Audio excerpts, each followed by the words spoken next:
Yesus kau kekuatan di hidupku, takkan gentar langkahku. Kau angkat tanganku di saat ku jatuh, Kaulah sumber kuatku. Dengan iman katakan, lembah yang telah ku lewati, amin, sebab Engkau sertaku. Dengan imanku puji kau rasakan, oleh kuasa Yesusku. Mari sorakan, angkat tanganku, ku sorakan haleluya. Namamu berkuasa, sejauh dinyatakan. Angkat tanganku, nyatakan kau hebat. Allah yang perkasa, perkasa selama.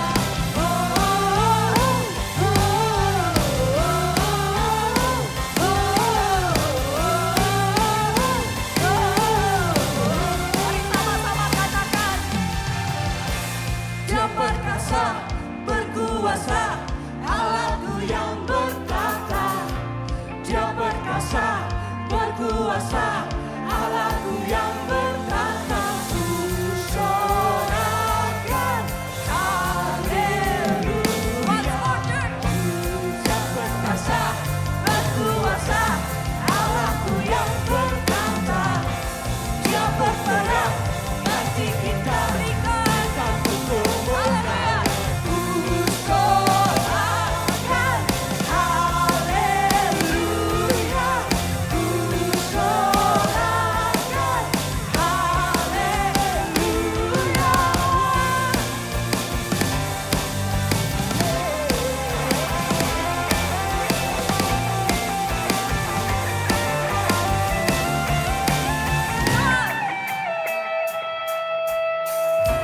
Angkat tanganku, ku sorakan haleluya. Namamu berkuasa, sejauh dinyatakan. Angkat tanganku, nyatakan kau hebat. Allah yang perkasa, berkuasa selama.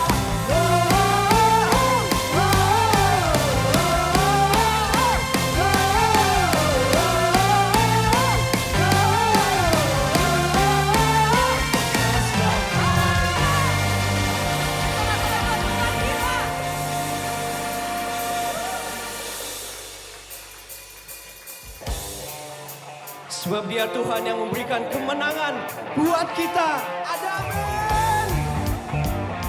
Kita mau gerakan badan kita buat Tuhan. Come on, semuanya clap your hand. Siap. Ikuti gerakan saya.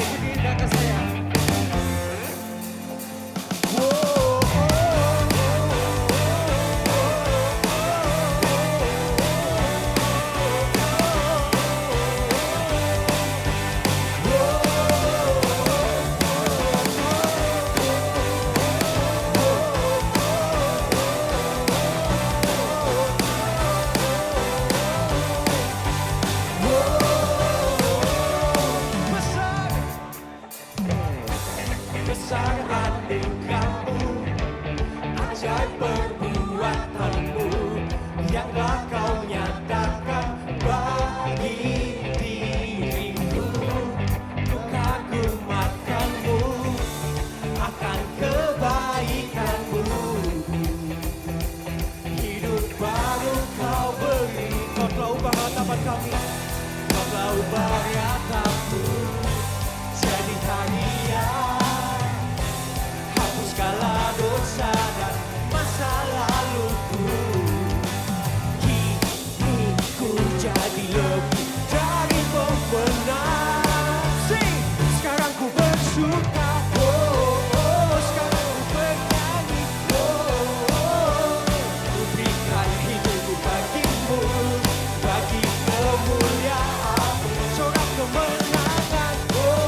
besar anugerahmu, ajaib perbuatanmu yang telah kau nyatakan bagi diriku.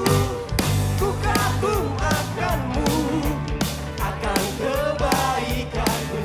Hidup yang baru kau beri, hidup baru kau beri. Kau telah ubah katamu jadi tarian, hapus segala dosa dan masa laluku. Kini ku jadi lebih dari pemenang. Come on jemaat, sekarang ku bersuka. Sekarang ku bernyanyi. Ku berikan hidup bagimu, bagi kemuliaan, sorak kemenangan. Berikan bagiku. Hidupku akan sama lagi. Ku jadi lebih dari pemenang.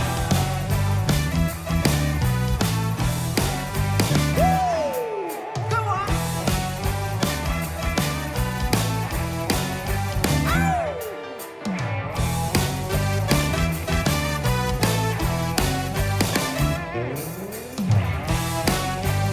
Sama-sama kita mulai katakan.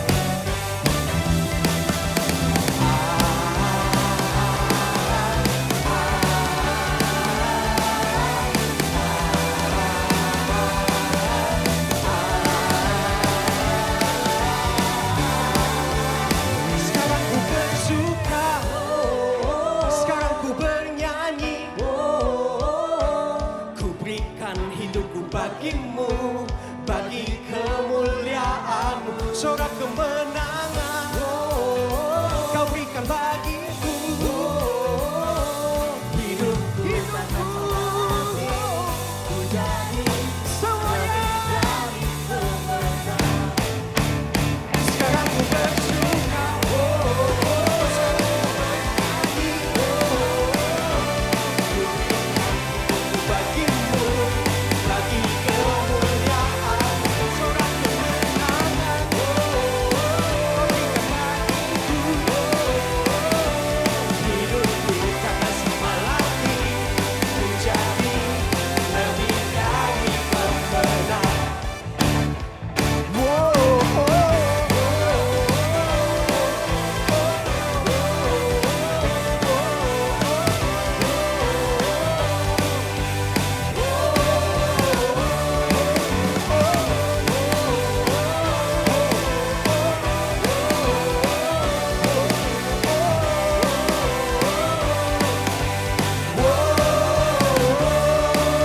Haleluya, sorak-sorai buat Tuhan.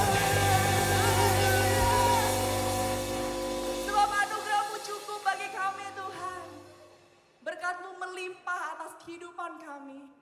Untuk itu kami mau bersyukur buat kebaikan. Terima kasih Tuhan.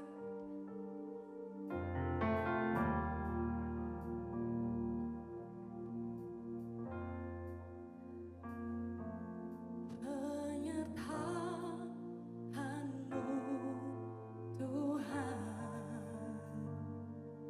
segalanya bagiku. Hadir-Mu di hidupku.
Satu-satunya yang ku andalkan,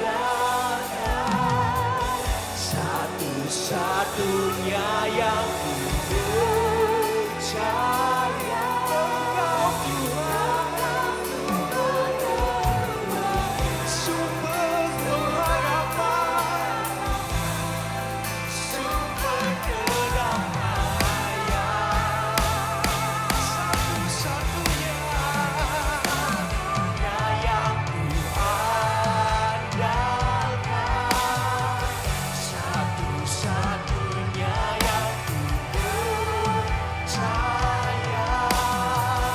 Engkau Tuhan memberkati, Tuhan penyembuhku, Tuhan pemulih. Dengan segenap hati, dengan segenap iman katakan, satu-satunya yang ku andalkan.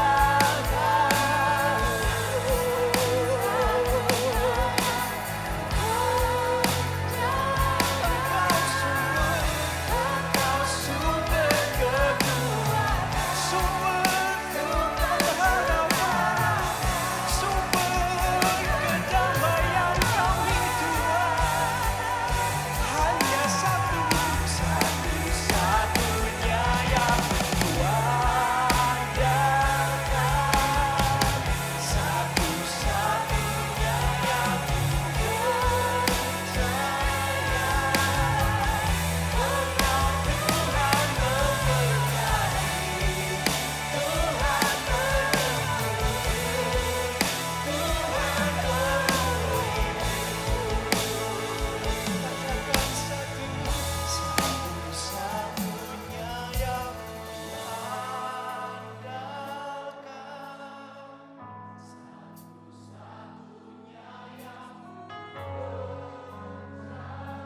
andalkan. Amin. Engkau sumber kekuatan, sumber pengharapan,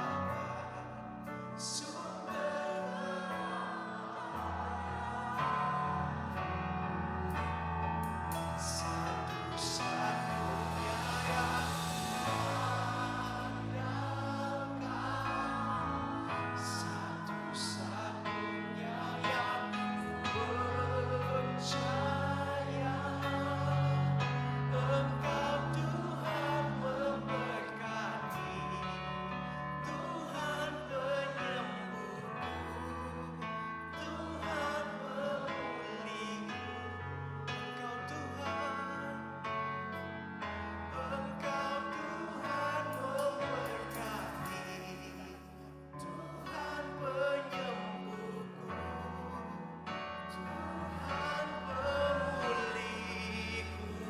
Berikan sorak-sorai buat Tuhan, buat Tuhan, satu-satunya yang bisa kami andalkan. Kami mengangkat tangan kami mengangkat hati kami, tanda kami berserah penuh. Kami berseru hanya Engkau Tuhan kekuatan kami, pengharapan kami. Engkau sumber kemenangan kami Tuhan. Kami siap mendengarkan firman-Mu hanya di dalam nama Tuhan Yesus. Amin.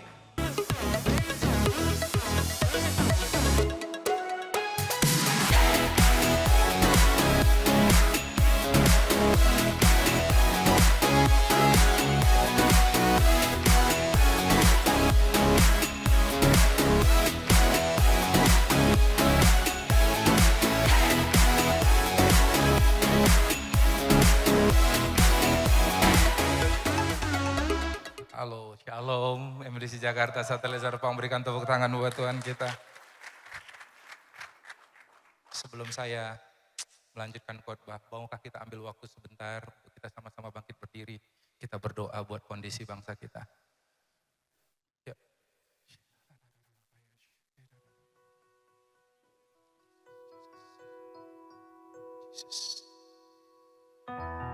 Tuhan pulihkan, Bapa pulihkan. Arahkan hatimu kepada bangsa ini. Kembalikan bangsa kami, kepadamu.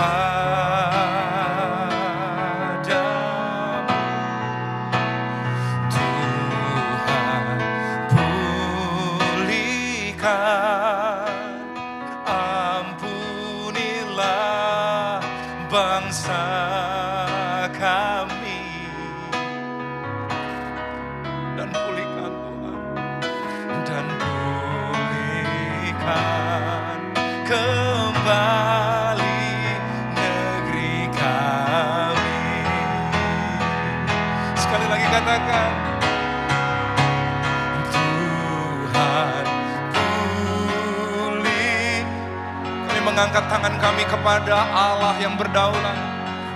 Bapa pulihkan,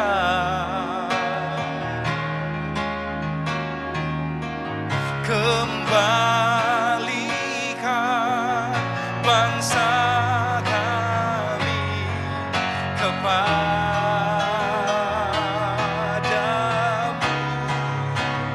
Tuhan pulihkan, ampunilah bangsa kami.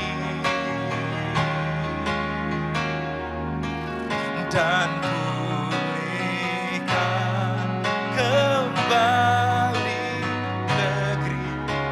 Mari kita angkat kedua tangan kita, keluarkan suara kita, kita berdoa bagi bangsa ini. Tuhan, kami berdoa bagi bangsa Indonesia. Kami melepaskan shalom Allah buat bangsa Indonesia. Di tempat di mana ada kekerasan, di mana ada keadilan yang ditindas, di mana ada segala kekacauan, kami tahu Engkau Jehovah Shalom, Allah sumber damai sejahtera yang mampu mendatangkan keselamatan bagi bangsa ini, yang mampu mengarahkan hati pemimpin seperti batang air di tangan-Mu. Arahkanlah Tuhan kepada kedamaian, arahkan kepada perdamaian, arahkan kepada kemakmuran, arahkan kepada keselamatan. Di dalam nama Yesus Kristus, segala kuasa kegelapan yang mencoba merusak stabilitas keamanan bangsa kami patahkan di dalam nama Yesus Kristus. Dan kami katakan di dalam nama Yesus Kristus, apa yang direka-rekakan buruk, jahat oleh iblis, digantikan Tuhan mendatangkan kebaikan bagi anak-anak Tuhan. Di dalam nama Yesus Kristus, keselamatan, perlindungan terjadi bagi semua umat Tuhan yang sedang beribadah hari ini. Dalam nama Yesus Kristus terjadi Tuhan, perlindungan Tuhan atas setiap anak-anak-Mu, atas setiap bangsa Indonesia. Tidak ada lagi kekerasan Tuhan. Berikan hikmat, kebijaksanaan, kasih dan empati dari para penyelenggara negara kami, sehingga solusi bisa didapatkan Tuhan. Dari tempat ini kami mengucapkan shalom atas Indonesia, berkat atas Indonesia. Terjadi pemulihan dan damai sejahtera di hati setiap anak Tuhan, untuk tetap percaya bahwa God is sovereign. Tuhan berdaulat, berkuasa, all powerful, dan Dia mengasihi Indonesia. Di dalam nama Tuhan Yesus Kristus yang percaya katakan amin. Silakan duduk Bapak Ibu Saudara-saudari. Wow. Dari kemarin dinamika sangat cepat, berubah-berubah terus, tetapi hari ini ibadah di satelit 76 secara onsite ditiadakan karena melihat dinamika yang begitu cepat berubah, dan ada instruksi-instruksi yang kami rasa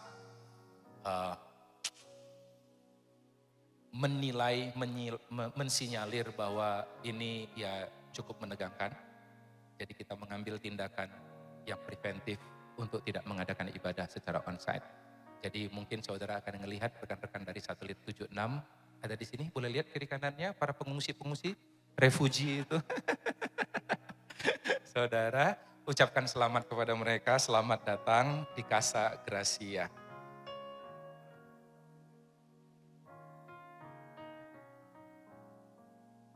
Dan juga karena itu maka ibadah online, maka kita ada kendala teknis yang terjadi. Beberapa internet di kota-kota, di salah satunya di Bekasi, itu mengalami down, sehingga akhirnya mengalami kegagalan streaming tadi, sehingga akhirnya ibadah online akan kita tetap adakan, tetapi nanti ditunda sampai jam 7 karena harus mengalami proses lebih dulu di sini. Oke? Siap mendengar firman Tuhan? Sampaikan tangannya.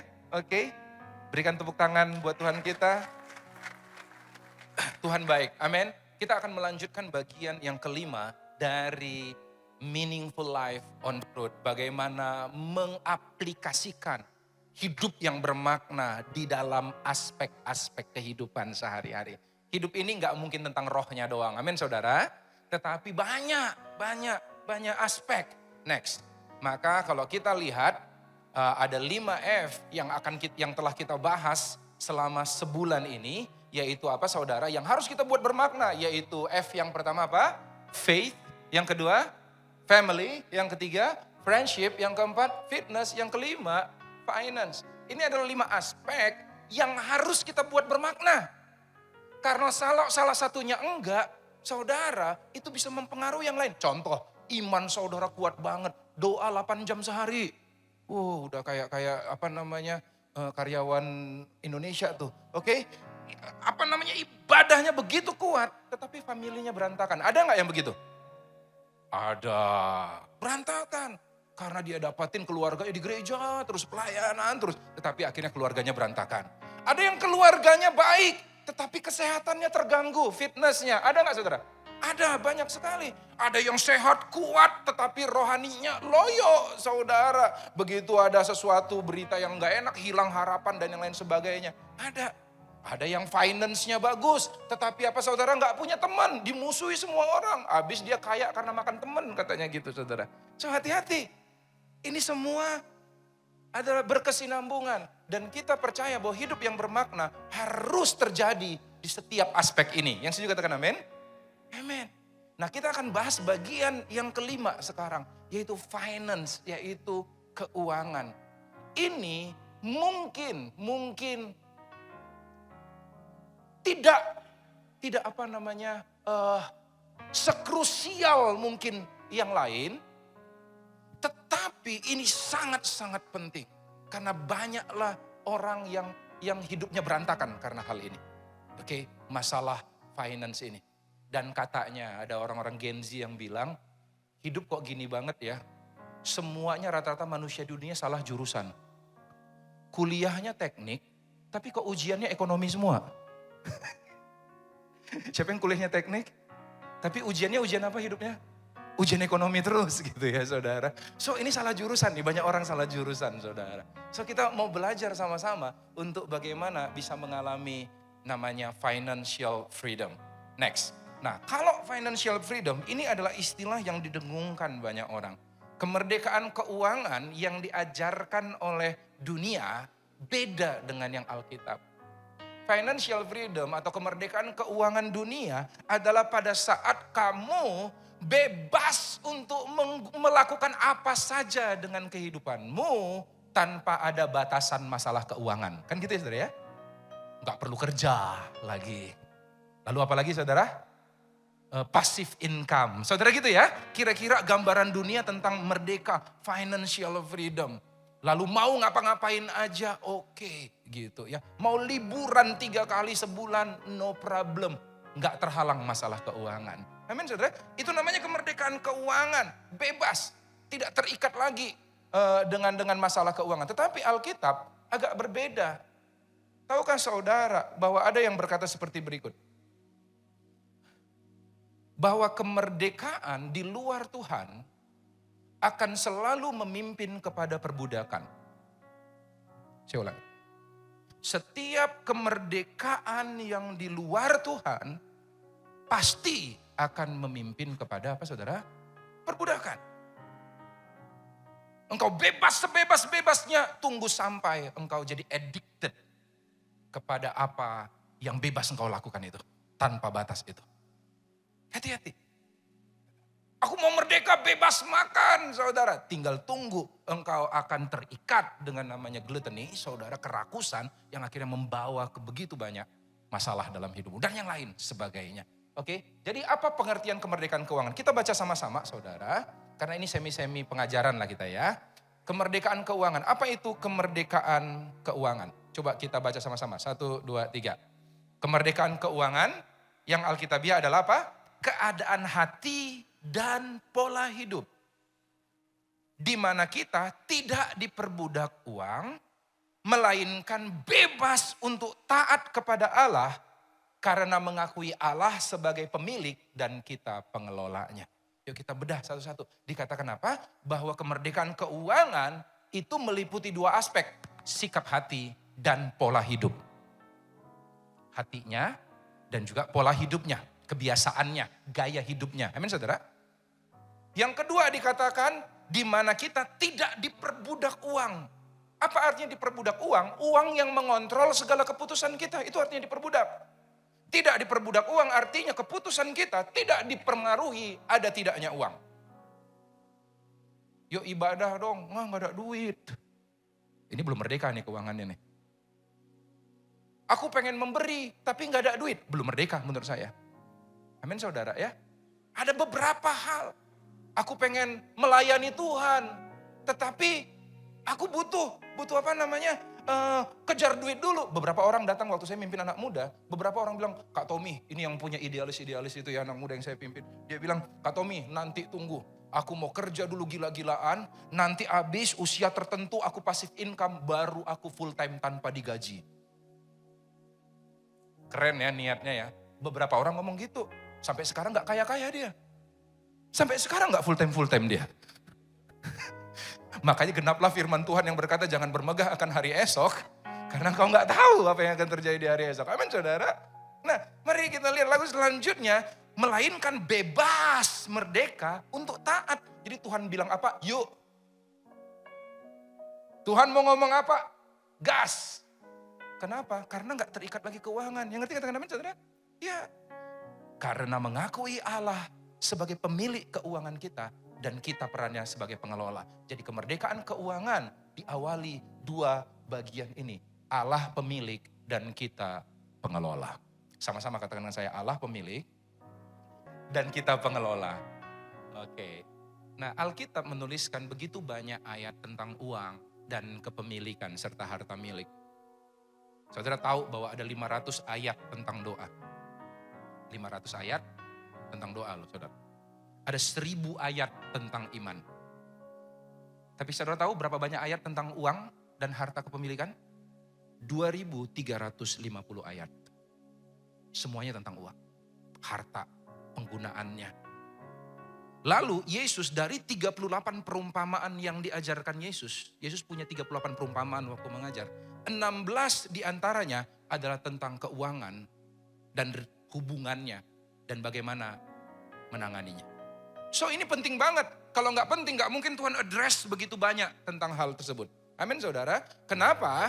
Karena bagaimana cara kita menangani uang itu mempengaruhi hubungan kita dengan Tuhan. Ya. Kondisi keuangan kita seringkali bagaimana kita mengalihkan, menggunakannya itu menggambarkan hubungan kita dengan Tuhan. Bahkan Tuhan berkata bahwa dia itu saingannya tidak pernah iblis dalam hidup kita. Iblis itu dianggap Tuhan tuh jauh. Dia jauh lebih indah daripada iblis. Makanya dia katakan bahwa saingan Tuhan menempati posisi terbaik dalam hatimu bukanlah iblis tetapi apa? Mamon atau uang. Saya ulangin lagi, sorry. Mamon bukan uang ya. Mamon artinya cinta akan uang. Next. Nah kalau kita lihat 1 Timotius. Bagi orang yang mengejar kaya, para pengikut Timothy Ronald, lihat ini ya. Ini Timothy yang lain berkata berbeda.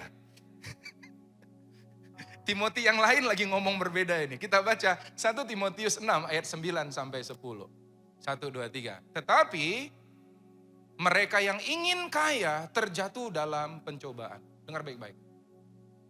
Sorry, minta maaf, saya harus tegasin.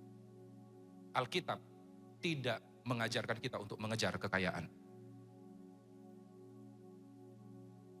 Tapi Pak, kalau kaya saya bisa nolong orang, tetapi bukan kayanya yang kau kejar. Kekayaan adalah sarana, bukan tujuan. Yang ngerti katakan amin saudara? Saya percaya di saat tujuanmu benar, Tuhan akan fasilitasi apapun yang kau butuhkan untuk mencapai tujuan itu. Nah lucunya kita banyak terjebak untuk ngejar sarananya. Akhirnya you lose tujuannya. Amin. Makanya dikatakan, tetapi mereka yang ingin kaya. udah pingin kaya aja, engkau akan terjatuh dalam pencobaan. Lanjutkan. Ke dalam jerat dan ke dalam berbagai-bagai nafsu yang hampa dan yang mencelakakan, yang menenggelamkan manusia ke dalam keruntuhan dan kebinasaan. Lanjut ayat 10 dikatakan, karena akar segala kejahatan ialah uang. Amin.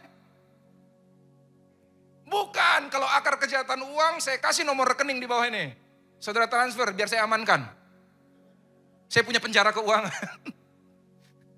Bukan uang yang jahat, tetapi akar segala kejahatan adalah apa saudara? Cinta uang.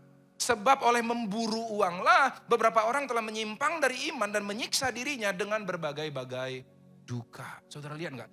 Gamblang banget gak ayat ini? Gak perlu penerjemahan macam-macam nih kayaknya. Kita baca udah jelas. Kalau kita lihat dikatakan karena akar segala kejahatan ialah cinta uang. Kata kuncinya bukan uang tetapi frase cinta uang. Bukan uangnya. Frase cinta uang saudara. Nah agak bahaya saudara kalau kita cinta uang. Kenapa? Karena Allah mendeskripsikan dirinya di dalam kitab Yohanes bahwa Allah adalah God is love. Cinta. Cinta yang sejati. Nah waktu ada yang berkedok cinta juga. Tetapi cintanya kepada sesuatu yang benar-benar sebenarnya bisa membahagiakan sesaat. Amin saudara ya. Ya jujurlah. Walaupun uang itu bukan segalanya. Walaupun orang kaya bisa juga patah hati. Tapi nangis-nangis patah hati di Honda Beat. Dengan nangis-nangis patah hati di dalam Mercy. Kan lebih enak di Mercy. Benar saudara ya. Ya memang ada perbedaan.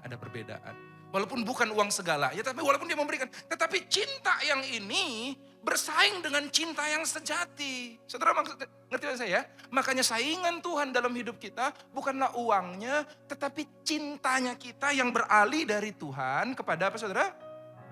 Uang. Dan itu yang merusak. You love money more than anything. Bahkan kau rela kehilangan, ada orang-orang yang rela kehilangan teman supaya dapat uang. Rela kehilangan kesehatan untuk dapat uang.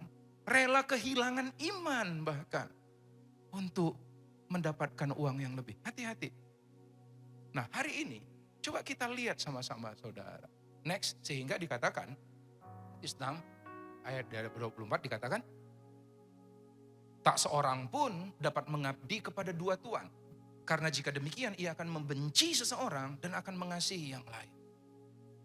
Gak bisa cinta Tuhan dan cinta uang pada saat yang bersamaan. Gak bisa. Kamu tidak dapat mengabdi kepada Allah dan kepada Mammon. Saingan kita. Saingan Tuhan untuk mendapatkan hatimu. Bukan iblis, tetapi Mammon. Jadi kita mesti serius nih untuk hal ini. Yang ngerti katakan amin saudara? Kenapa? Kalau kau cinta sama uang, maka dia itu akan memperbudak engkau. Dan kalau engkau diperbudak, maka apa yang terjadi? Dia akan menjadi begitu jahat. Next, makanya saya katakan bahwa uang adalah tuan yang jahat. Tetapi juga dia adalah hamba yang baik.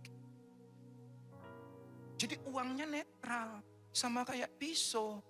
Pisau bisa dipakai buat motong jadi sushi. Benar saudara ya, motong makanan. Tetapi pada saat yang sama di tangan orang gila, dia bisa nusukin orang. Netral. Nah jadi, mau sebagai apakah kau perlakukan uang itu? Tuan atau hamba? Tuan artinya dia yang penentu segala keputusan-keputusan. Dan mempengaruhi segala hikmat, kebijaksanaan dan kata-kata yang kau buat. Tapi kalau dia jadi hamba, dia jadi alat atau sarana untuk memuliakan Tuhan dan tujuan-tujuan Allah dalam hidupnya. Amin saudara? Itu dia. Mari kita lihat sama-sama. Di saat kita menjadikan tuan itu, uang itu sebagai tuan, maka apa yang terjadi saudara? Maka kita akan memperlakukan uang ini dengan cara yang berbeda. Ini 4 pemakaian atau tujuan uang yang salah. Bagaimana kita memperlakukan uang yang salah?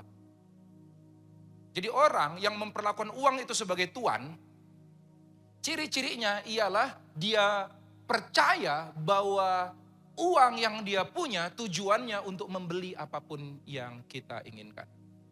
Apa aja. Apa yang pengen, beli. Berapa banyak orang yang membeli bukan karena butuh, tapi membeli karena bisa aja. Karena bisa. Ya aku bisa, kenapa emang? Patung Iron Man. Kok ketawa sih saudara? Ada yang lain, pokoknya beli ya karena bisa aja gitu. Gak butuh. Lalu apa saudara?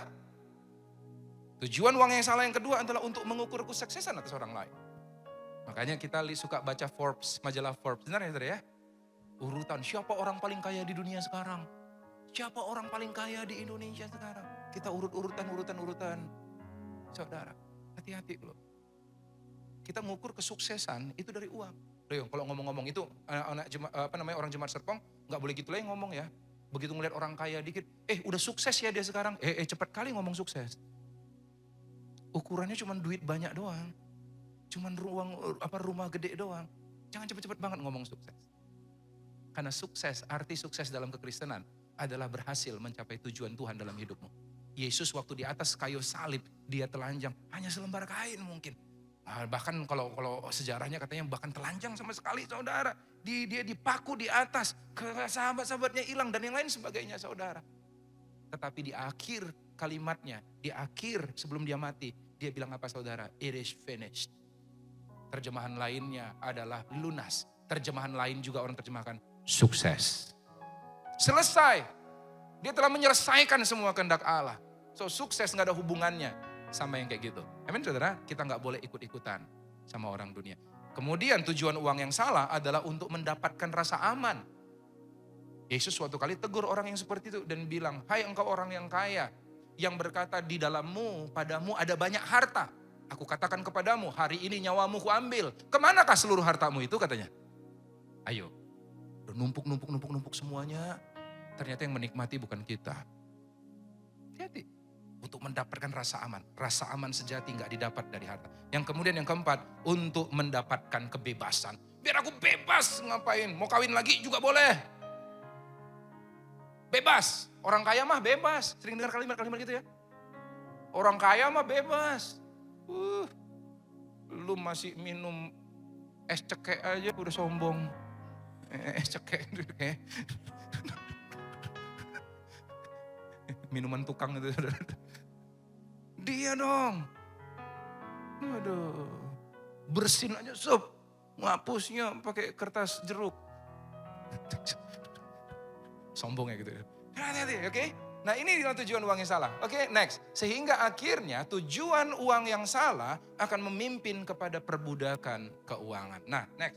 Hari ini kita akan membahas tentang bagaimana merdeka dalam keuangan. Saya coba eksposisi satu perikop ini yang sering kita dengar, ayat yang begitu menyentuh. Matius pasal 6 ayat 24 sampai 34. Bagaimana mengalami kemerdekaan keuangan. Saudara siap mendengarkan? Amin saudara? Oke, kita catat, kita ikuti sama-sama Matius 6 ayat 24 sampai 34 nih. Kita mulai, next. Dikatakan seperti berikut. Matius 6 ayat 24. Tidak seorang pun dapat mengabdi kepada dua tuan. Karena jika demikian, ia akan membenci yang seorang dan mengasihi yang lain. Atau ia akan setia kepada seorang dan tidak akan mengindahkan yang lain. Kamu tidak dapat mengabdi kepada Allah dan kepada Mamon. Yang pertama, kalau saudara mau mengalami kemerdekaan, next, yang perlu engkau lakukan adalah pilih siapa tuanmu. Engkau gak bisa menyembah kepada dua tuan, kepada Tuhan dan kepada Mamon. Pilih dan tetapkan hari ini bahwa Tuhanku adalah Allah, bukan Mamon. Mamon itu apa tadi? Cintakan uang, keterikatan akan uang. Harta dunia yang mengikat. Oke? Pilih Tuhanmu. Karena kalau salah pilih bahaya saudara. Bahaya. Kalau kita menjadikan uang itu Tuhannya kita, maka kita akan singkirkan yang lain. Saya beberapa waktu ini menangani banyak pasangan yang mau cerai. Pernikahan mereka masih seumur jagung saudara. Enggak panjang. Dan kalau saya selidiki akar-akarnya kebanyakan, bahkan saya katakan hampir semua, masalahnya keuangan. Masalah keuangan. Dan survei membuktikan memang bahwa 70%, sekitar 70% perceraian itu terjadi karena masalah apa saudara? Keuangan dan seputar pengelolaannya. Di saat gaji istri lebih gede dari suami, suami gak terima. Di saat suaminya gajinya gede banget, akhirnya gak bisa apa saudara, punya bebas merdeka dan akhirnya ada penggunaan keuangan yang gak diketahui oleh istri, gak ada transparansi. Di saat anak-anak diberikan uang terlalu besar dan akhirnya liar dan akhirnya menimbulkan keluarganya, akhirnya berantem, papa mamanya saling bela, dan pokoknya banyak banget seputar masalah keuangan. Makanya orang bule bahkan sampai bilang gini, karena menyadari survei ini, yang dia bilang gini, bahwa orang Amerika udah enggak till death do us apart lagi, tetapi till death sampai hutang memisahkan kita katanya. Hati-hati loh. Nah, kemerdekaan keuangan next diawali dengan menyadari bahwa Allah adalah pemilik dan kita adalah pengelola dari keuangan kita. Ini aja satu. Bahwa Tuhan pemilik, saya pengelola. Kalau mau digunakan, tanya dulu sama pemilik. Saya ulangin. Tuhan pemilik, kita pengelola. Bahkan untuk sesuatu yang baik pun, memberi pun, kalau engkau nggak tanya Tuhan dulu, kau nggak jalani prinsip-prinsip di dalam memberi, maka yang terjadi bisa jadi pemberianmu itu akan buruk bagi sesama. Amin saudara? Hati-hati. Jadi bukan masalah karena pelitnya doang, enggak. Tetapi penggunaannya kalau kita menyadari Tuhanlah pemilik. Bukan berarti tiap kali mau nanya Tuhan, Tuhan beli cengek atau ini, atau apa namanya, atau cimol. Setiap kali itu nanya, enggak, bukan gitu maksudnya. Tetapi izinkan prinsip firman Tuhan memenuhi engkau, merubah, memberikan pembaharuan budi dalam hatimu. Sehingga akhirnya kamu jadi selaras dengan apa yang Tuhan mau. Amin saudara? Bukan berarti apa, Tuhan beli baju warna hijau atau warna merah. Nanti kalau aku beli baju warna merah, Tuhan marah enggak? Kiring belalang pelahap enggak? Enggak kayak gitu maksudnya. Tetapi pikiranmu telah diubahkan. Karena disaturated, saudara ngerti ya, direndam oleh firman Tuhan. Tiap-tiap hari engkau baca prinsip firman Tuhan, sampai itu ngebentuk frame berpikir atau tata nilai, value dalam engkau memutuskan kemana uang ini dihabiskan. Yang ngerti katakan amin saudara? Amin. Next, selanjutnya. Jadi yang pertama untuk merdeka keuangan, so pilih Tuhan kita. Di ayat 6 ayat 25. Matius 6 ayat 25 sampai 30 dikatakan, karena itu aku berkata kepadamu, janganlah khawatir akan hidupmu, apa yang hendak kamu makan atau minum, dan janganlah khawatir pula akan tubuhmu, akan apa yang hendak kamu pakai. Bukankah hidup itu lebih penting daripada makanan dan tubuh itu lebih penting dari pakaian? Pandanglah burung-burung di langit yang tidak menabur dan tidak menuai, dan tidak mengumpulkan bekal dalam lumbung, namun diberi makan oleh Bapamu yang di sorga. Bukankah kamu jauh melebihi burung-burung itu? Oke, next. Siapakah di antara kamu yang karena kekhawatirannya dapat menambahkan sehasta saja pada jalan hidupnya? Dan mengapa kamu khawatir akan pakaian? Perhatikanlah bunga bakung di ladang yang tumbuh tanpa bekerja dan tanpa memintal. Namun aku berkata kepadamu, Salomo dalam segala kemegahannya pun tidak berpakaian seindah salah satu dari bunga itu. Jadi jika demikian Allah mendandani rumput di ladang yang hari ini ada dan besok dibuang ke dalam api, tidakkah ia akan terlebih lagi mendandani kamu, hai orang yang kurang apa? Percaya. Kedua, bagaimana caranya kita mengalami kemerdekaan keuangan setelah engkau pilih Tuhanmu tadi katanya, bahwa engkau nggak bisa memiliki Tuhan, Tuhan dan Mamon pada saat yang sama di hatimu. Yang kedua adalah belajar untuk apa saudara? Selaraskan sikapmu. Setelah kita pilih Tuhan kita siapa, aku memutuskan hari ini bahwa Tuhan adalah pribadi yang aku layani. Enggak usah engkau pilih pun dia udah Tuhan sebenarnya. Tetapi engkau buat keputusan dalam hatimu. Aku milih untuk beribadah kepada dia. Dia yang menentukan seluruh jalan hidupku, seluruh penggunaan keuanganku. Lalu yang setelah itu, lanjut ayat selanjutnya dikatakan, selaraskan sikapmu. Kalau Tuhanlah Tuhanmu, maka dia bertanggung jawab untuk menyediakan, dia bertanggung jawab untuk apa saudara? Untuk mengatur, mengendalikan, mengarahkan kemanapun keuangannya yang dia mau. Kalau kita tahu bahwa Tuhan menyediakan, dia yang mengendalikan, dia yang mengarahkan, respon kita apa? Nah penulis kitab Matius katakan apa? Kalau kamu udah tahu Tuhan yang melakukan itu, responmu yang selaras adalah enggak khawatiran lagi. Jangan khawatiran dong.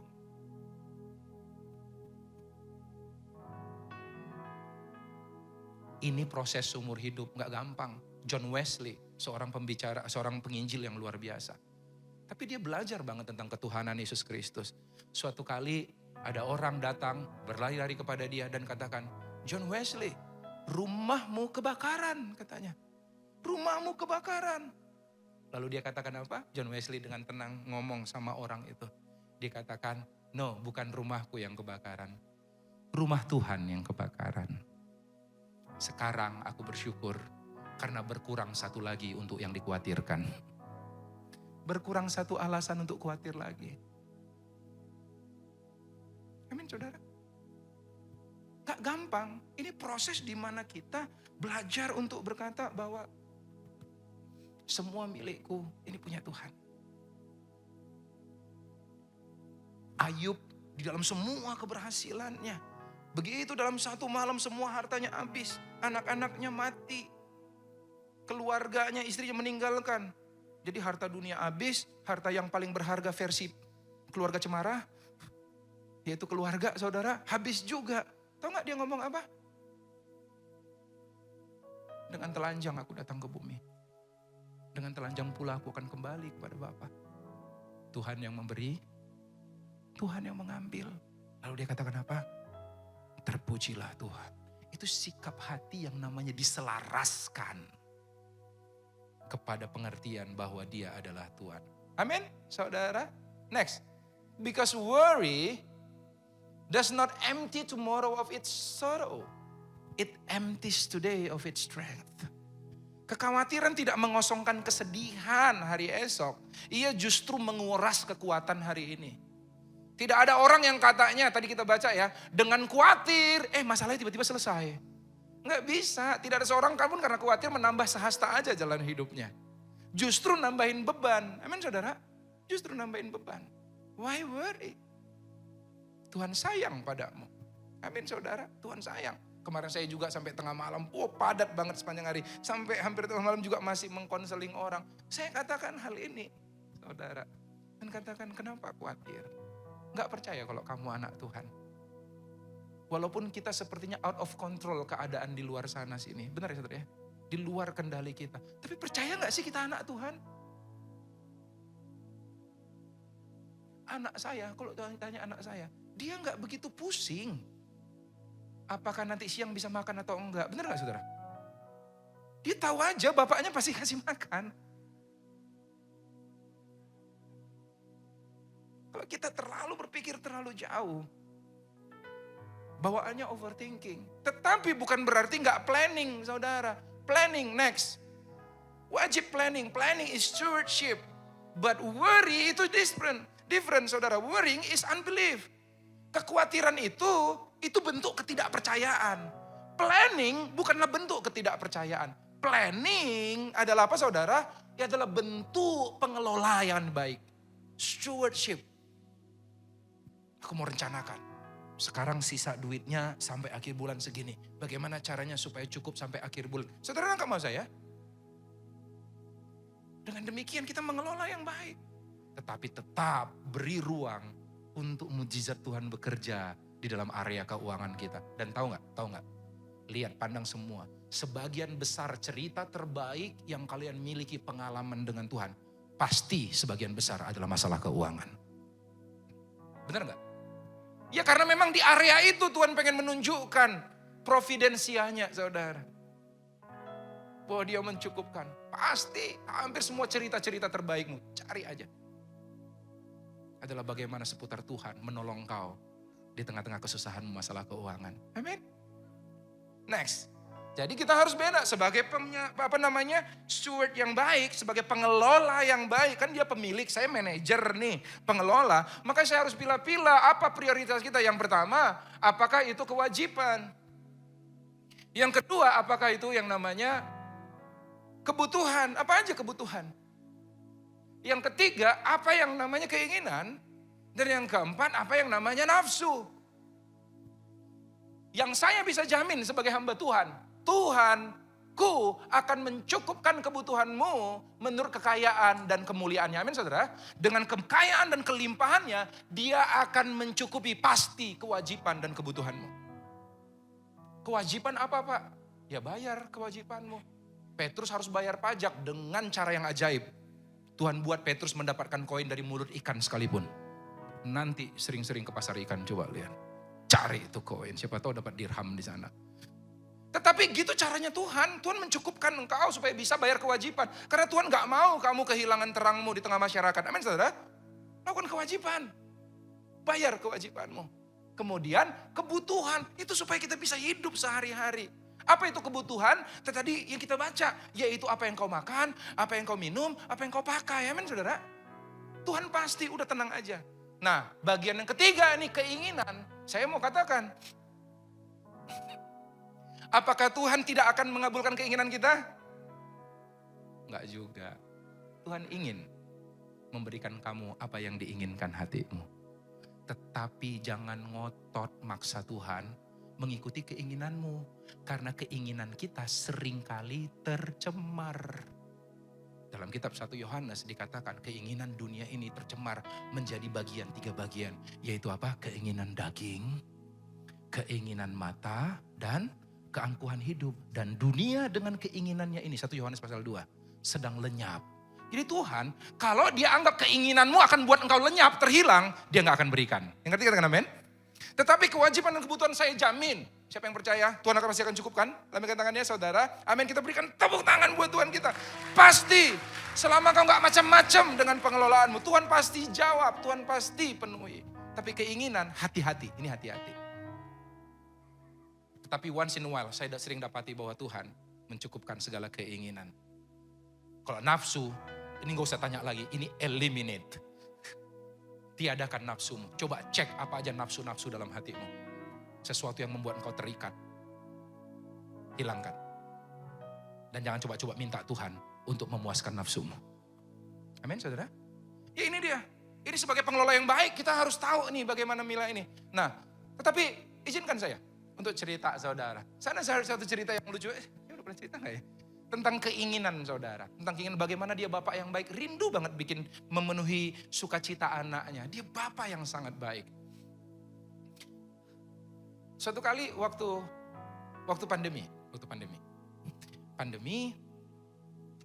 Kita kan mengetatkan ikat pinggang semua saudara ya. Ya sejujurnya tidak ada jadwal khotbah lagi saya keluar. Hampir gak ada lah. Saudara saat itu ya online semuanya. Lalu habis itu ya kita ada penyesuaian gaji lah ya.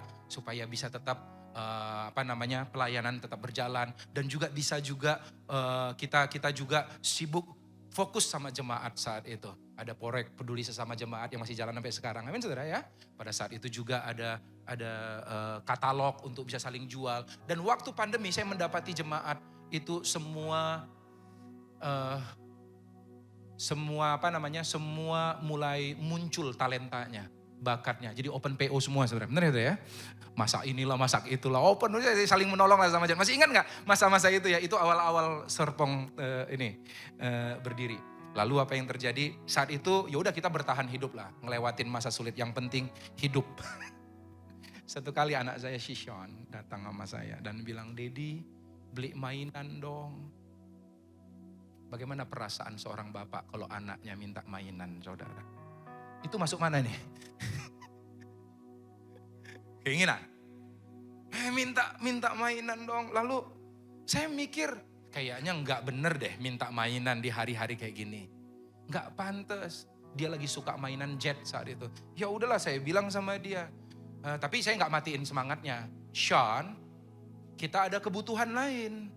Itu jawaban yang paling berhikmat. Bapak-bapak kalau nggak ada duit, jawabnya adalah apa? Jangan bilang nggak ada duit, bilangnya apa? Ada kebutuhan lain. Lalu, tetapi kamu ingat, saya selalu bilang sama anaknya, kamu punya dua Dedi di sorga dan Dedi di bumi. Kamu minta sama Dedi di sorga. Lalu dia berdoa, langsung saat itu waktu ngomong, Tuhan Yesus, Sean mau mainan jet. Polos banget doanya. Terima kasih Tuhan, amin. Cepet banget nih anak doanya.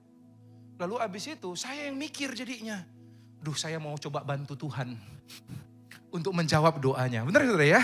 Aduh, masih adalah sisa-sisa, bisalah sisa uang dan lain sebagainya. Lalu habis itu waktu mau gitu mikirin gitu ya. Lalu saya bilang sama Sean, kalau udah habis doa ngapain? Saya berpikir habis doa harusnya mengucap syukur.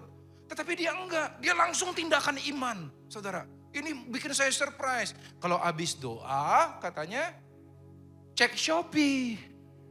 Ternyata itu tindakan imannya, bukan mengucap syukur malah cek Shopee. Langsung lah ambil handphone maminya, dia cari, matanya pinter lagi. Dari semua pilihan kan ada yang palsu, ada yang kagak gitu ya kan mainannya. Dia paling yang material yang paling bagus dan itu yang paling mahal.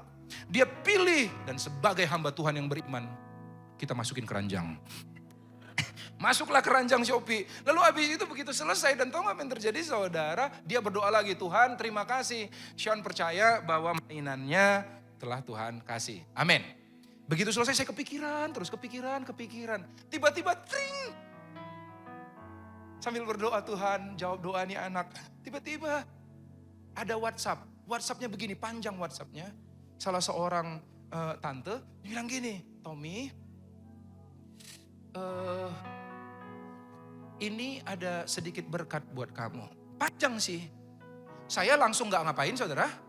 Saya gak langsung baca sampai habis. Langsung saja kepada intinya yaitu bukti transfer. Kan gitu saudara ya. Saya cuma ngelihat apa saudara. Ini ada sedikit berkat. Saya lihat, saya nggak ngelihat lanjut, puji Tuhan. Karena saya kepikiran Sean, saya langsung bilang, oh ini rezeki Sean, ini rezeki Sean. Saya langsung panggil, Sean ada rezeki buat kamu. Dia bilang, Tuhan jawab doanya kamu. Dan akhirnya langsung check out, beli barangnya, videoin, lalu kirim videonya ke si tante. Lalu dia bilang, thank you tante, tante telah dipakai Tuhan. Sean memang udah berdoa untuk mainan. Thank you tante dipakai jadi oleh Tuhan untuk jadi saluran berkat buat Sean. Kirim ke dia, dia diam gak jawab.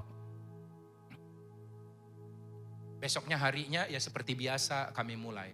For your information, saat orang-orang mulai PO, istri saya juga iseng-iseng karena punya hobi baru yang gak serius banget. Dia buka PO juga siobak. Saudara tahu siobak ya?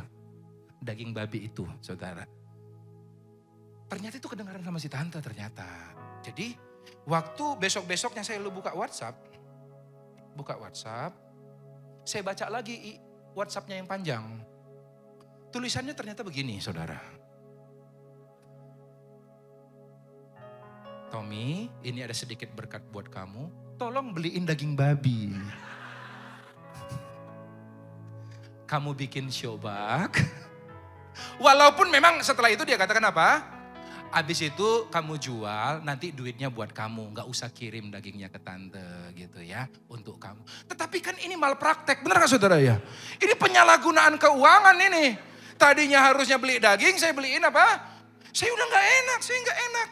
Aduh salah ternyata, gue kira gini Tuhan kasih keinginan. Ternyata kemana saudara? Saya kira Tuhan kasih keinginan, ternyata jawab buat apa? Kebutuhan buat kehidupan sehari-hari, kata si tante. Saya langsung telepon si tantenya. Tante, aku mau minta maaf, udah mau nangis. Tante mau minta maaf. Tiba-tiba si tantenya beneran, tiba-tiba dari seberang sana dia bilang, Tommy, tante yang mau minta maaf. Minta maaf kenapa?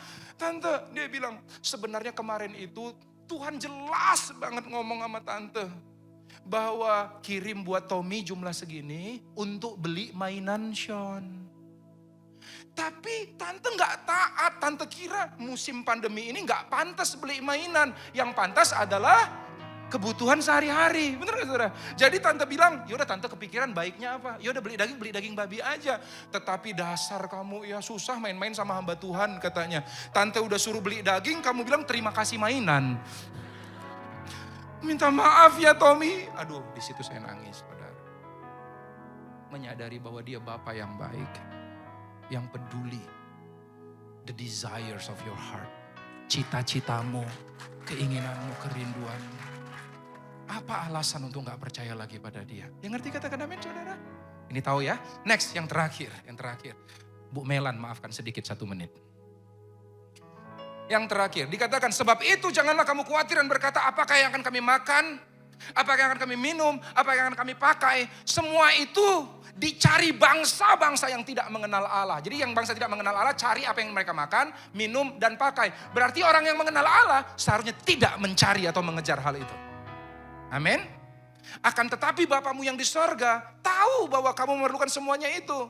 Tetapi carilah, baca sama-sama 1, 2, 3. Tetapi carilah dahulu kerajaan Allah dan kebenarannya, maka semua itu akan ditambahkan kepadamu.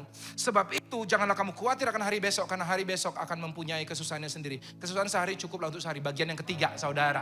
Bagian yang ketiga, kalau engkau pengen mengalami kemerdekaan keuangan setelah engkau pilih Tuhanmu, selaraskan sikapmu, gak usah khawatiran lagi. Yang ketiga, jaga fokusmu. Jangan ambil bagian Tuhan. Bagian Tuhan dia penyedia. Amin saudara. Bagian kita setia aja. Apa bagian kita? IMG. Sama-sama kan saya IMG saudara. Nanti saudara pelajari sendiri. Saya nggak cukup waktu untuk menjelaskan. Next. Adalah apa saudara? Earning, managing, and giving. Kamu bertanggung jawab untuk menjadi provider yang baik. Tingkatkan skillmu untuk bisa earning yang dengan baik. Tambahkan. Jadi orang yang cakap dalam pekerjaan, rajin bekerja. Amin saudara, itu namanya engkau jadi pengelola yang baik, bagian earning, mendapatkan. Kemudian miliki hikmat juga untuk bisa managing. 10% pertama sebelum apa-apa saya akan berikan untuk Tuhan. Sebagai tanda kepemilikan Tuhan dalam hidup saya. Selanjutnya saya akan bikin untuk saving, sama seperti Yusuf. Waktu masa susah, waktu masa berkelimpahan, dia saving 1/5 20%. Setelah 10%, 20% saya akan kelola untuk saving, untuk masa sulit. Setelah itu 30% saya mau gunakan untuk bertumbuh. Dan 40% saya siapkan untuk apa namanya? Untuk kebutuhan sehari-hari saya. Saudara kira-kira ya itu guideline yang bisa kita pakai. Bisa disesuaikan sesuai dengan kondisi keuanganmu sekarang. Tetapi plan it. Miliki jurnal. Miliki paling tidak kalau nggak bisa jurnal saudara, miliki pokoknya catatan masuk dan keluar keuanganmu. Udah punya belum itu? Habis ini harus punya. Banyak apps yang seperti itu. Kalau enggak, datangin Pak Rudi. Dia akan ajarkan bagaimana memiliki catatan keuangan menggunakan MyBCA. Benar ya Pak ya? Oke. Kemudian giving. Supaya kita jadi pengelola yang baik. Belajar bagaimana jadi pemberi yang baik dan setia. Nggak harus meledak-meledak, tetapi konsisten.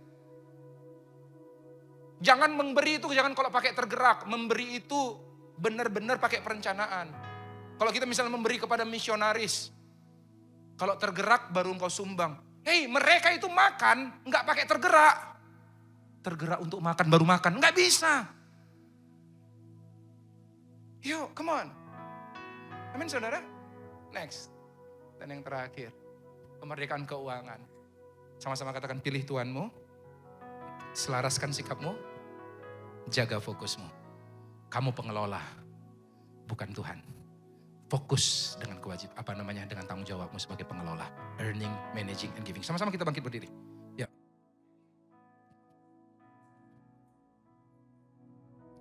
Ku tak membawa apapun juga saat ku datang ke dunia.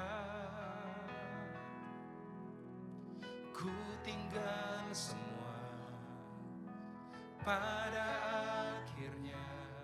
Oh, saat ku kembali ke surga. Inilah yang ku punya, hati sebagai hamba yang mau taat dan setia padamu Bapa. Kemanapun ku bawa, hati yang menyembah dalam roh dan kebenaran sampai selalu. Come on, sama-sama katakan inilah yang ku punya. Pengelola, stewardship, hamba. Kami bukan pemilik Tuhan. Engkaulah pemilik semuanya. Oh, hati yang menyembah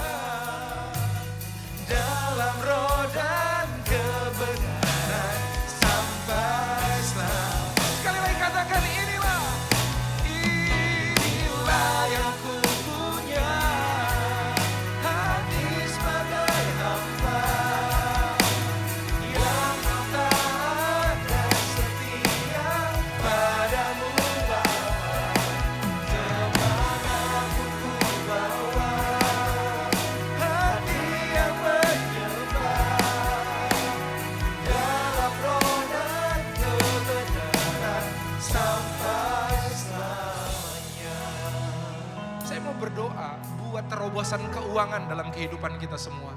Tetapi lebih daripada itu, sebenarnya ada akar yang paling utama. Instead of meminta mujizat keuangan terjadi pada kita untuk membereskan masalah keuangan kita, adalah ini masalah sikap hati. Apakah ada yang kau cintai lebih dari Tuhan? Ini gak tergantung orang kaya atau miskin, karena miskin pun bisa mencintai uang lebih daripada mencintai Tuhan. Hari ini masalah the Lordship of Jesus Christ. Kalau engkau orangnya dan engkau sadar ada begitu banyak kekhawatiran dalam hatimu dan engkau mau hari ini engkau putuskan bahwa aku mau berhenti khawatir karena percaya bahwa Tuhan adalah pemilik hidupku. Dia pemeliharaku. Dia bertanggung jawab sebagai Bapa yang baik. Memelihara apa yang aku makan, minum, pakai.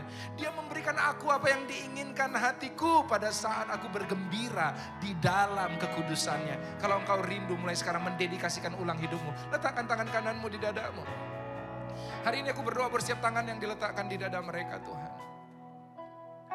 Kami mengakui bahwa Yesus Kristus adalah Tuhan, pemimpin tunggal, berdaulat berkuasa atas seluruh hidup kami, termasuk keuangan kami. Sepanjang bulan ini kami telah belajar Tuhan, tapi kami mau katakan, bantu kami, tolong kami, untuk kami bertumbuh di area faith, family, fitness, friendship, and finance ini Tuhan. Sehingga kami akhirnya memiliki kehidupan yang bermakna di dalam Engkau. Dan hari ini aku mau berdoa buat setiap jemaat yang dikasih Tuhan. Mari angkat kedua tangan kita. Aku berdoa Tuhan, buat setiap kami, jadikan kami adalah pengelola-pengelola yang setia dari apapun yang Tuhan percayakan kepada kami.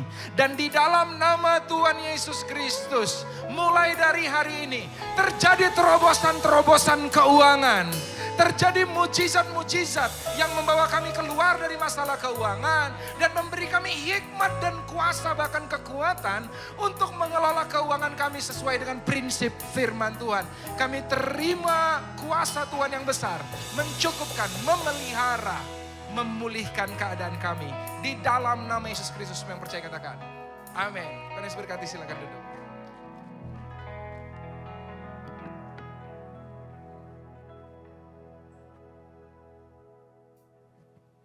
Wow, selamat hari Minggu, Bapak Ibu Saudara terkasih di dalam Tuhan.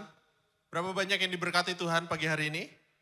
Wow, luar biasa. Thank you Pastor Tommy buat firman yang luar biasa, dan saya percaya karena kita akan segera menjadi orang-orang yang merdeka dalam hal keuangan. Kenapa? Karena yang berbahagia bukan hanya yang mendengar firman, tapi yang mengaplikasikannya dalam kehidupan sehari-hari. Amin. Baik, Bapak Ibu Saudara, saya ada beberapa pengumuman dan saya ingin menyambut yang pertama kali untuk yang baru pertama kali hadir di ibadah kita di Satelit Serpong di Casa Gracia. Bolehkah melambaikan tangannya supaya kami ingin berkenalan lebih jauh dengan Bapak Ibu Saudara.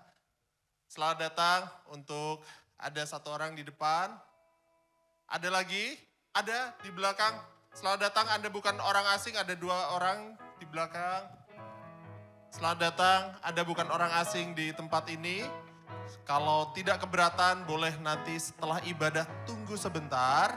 Karena nanti ada tim kami yang akan berkenalan lebih lanjut. Kita ingin ngobrol-ngobrol lebih lanjut dengan saudara ya.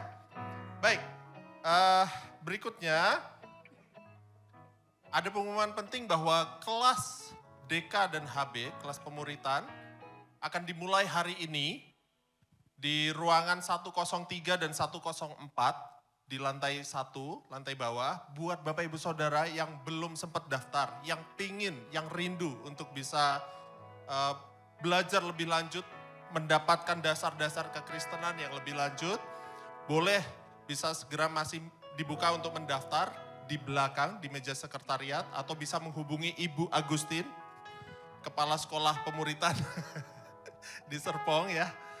Dan bisa juga menghubungi tim gembala yang ada atau ketua-ketua kesan yang ada. Bisa segera mendaftar dan bisa ikut kelasnya langsung. Ya, itu untuk kelas dasar kekristenan. Kemudian Berikutnya ada bazar makanan, masih ada. Hari ini di lantai 2. Jadi jangan cepat-cepat pulang. Pulang, kalau hatinya sudah diisi sama firman, perutnya perlu diisi dengan makanan gitu ya.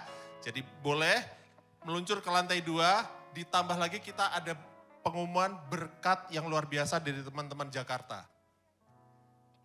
Dari teman-teman Jakarta menyediakan ada konsumsi yang bisa diambil di lantai 2 makanan. Karena sejatinya akan ada gathering ya yang tidak bisa dilaksanakan atas dasar keamanan. Jadi konsumsinya akan dibagikan di sini, di lantai 2. Jadi Bapak Ibu Saudara bisa setelah ibadah, jangan langsung turun ke ground, tapi turun lewat tangga bisa di lantai 2, di situ akan disediakan makanan dan juga ada bazar makanan juga di situ. Baik, itu saja yang ingin saya bagikan pengumumannya dan tiba saatnya kita untuk memberikan persembahan terbaik. Seperti biasa di depan Bapak Ibu Saudara ada QR Code yang bisa dipakai untuk persembahan. Juga disediakan juga amplop-amplop untuk yang mau bawa cash. Baik persembahan umum, baik persembahan khusus ataupun janji iman. Karena kita juga kemarin minggu lalu sudah diumumkan ya untuk pengadaan videotron dan sebagainya, Bapak Ibu Saudara masih bisa untuk mengikut serta dalam program hal tersebut ya. Dengan penggantian kursi untuk pengadaan videotron di ruang youth. Karena youth kita akan segera melakukan ibadahnya di bulan September nanti. Baik, itu pengumumannya dan mari kita bawa persembahan kita yang terbaik kepada Tuhan. Mari kita berdoa. Bapa Surgawi, kami mengucap syukur untuk anugerah yang Tuhan sudah berikan dalam kehidupan kami, untuk kepercayaan yang Tuhan sudah berikan dalam kehidupan kami. Kami tahu kami ini pengelolanya Tuhan, dan biarkan kami bisa taat Tuhan, taat untuk memberikan persembahan, dan kalau kami mau mengembalikan perpuluhan, biar itu semuanya hanya untuk kemuliaan nama Tuhan. Bentuk ketaatan kami sebagai anak, sebagai umat, sebagai pribadi yang tahu bahwa Allah sumber dari segalanya yang telah memberikan kepada kami. Kami nggak mau tunduk terhadap uang, kami tunduk terhadap otoritas Allah yang memberikan segalanya. Pakai persembahan kami ini Tuhan, terima supaya menjadi perluasan buat kerajaan-Mu melalui gereja ini. Di dalam nama Tuhan Yesus kami membawa persembahan kami dengan sukacita. Haleluya, amin.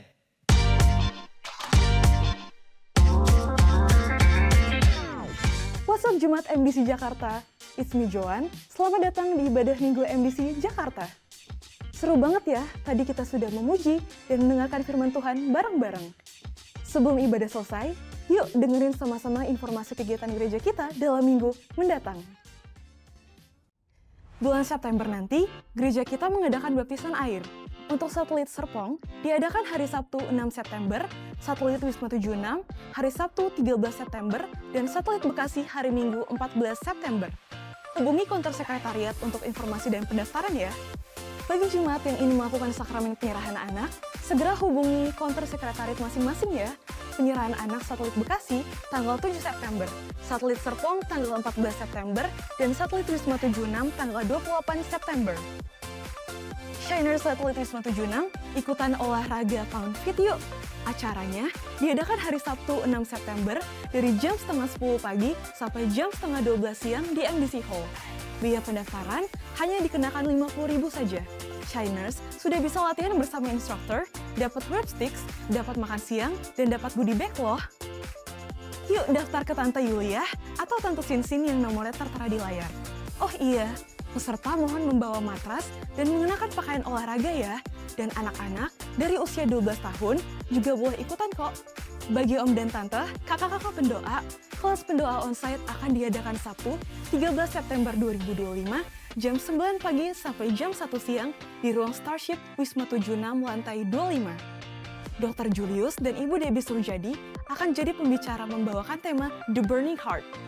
Hubungi Departemen Doa masing-masing satelit untuk pendaftaran ya. Oh iya, bagi partner yang mau ikutan acara ini, boleh juga kok. Departemen Keluarga Satelit Wisma 76 akan ngadain acara khusus untuk pasangan suami istri loh. Namanya MDC Gala Dinner. Tujuannya untuk mengobarkan kembali intimasi bersama pasangan. Acara diadakan Sabtu 13 September jam setengah 7 malam di MDC Hall. Om Tante bisa menghubungi Ibu Teresha di nomor yang tertera di layar. Biaya pendaftaran dikenakan Rp200.000 per pasangan. Bagi kakak-kakak Jemaat Satelit Serpong yang sudah lulus kelas DK, yang mau ikut melayani di bidang sound system, multimedia, dan lighting, segera daftar yuk lewat QR Code yang tertera di layar. Training akan dilakukan di bulan September nanti. Segera daftar ya, karena pendaftaran ditutup tanggal 4 September 2025. Demikian informasi gereja kita untuk minggu ini. Jangan lupa minggu depan hadir 10 menit lebih awal untuk mengikuti praibadah. Saya Joan, pamit mundur diri. Sampai jumpa minggu depan dan God bless you all.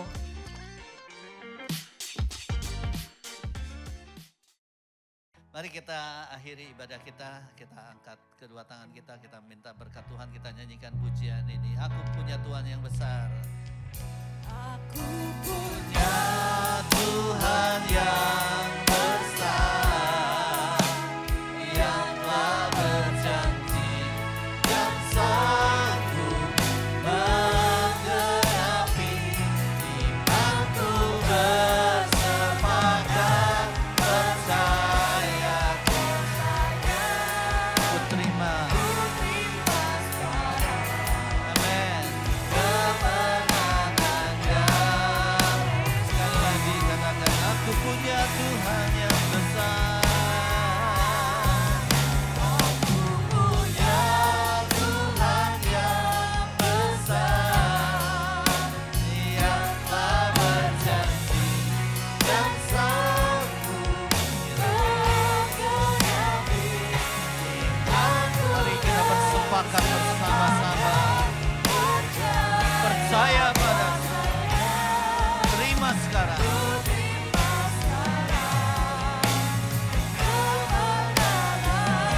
Ku terima sekarang. Ku terima sekarang.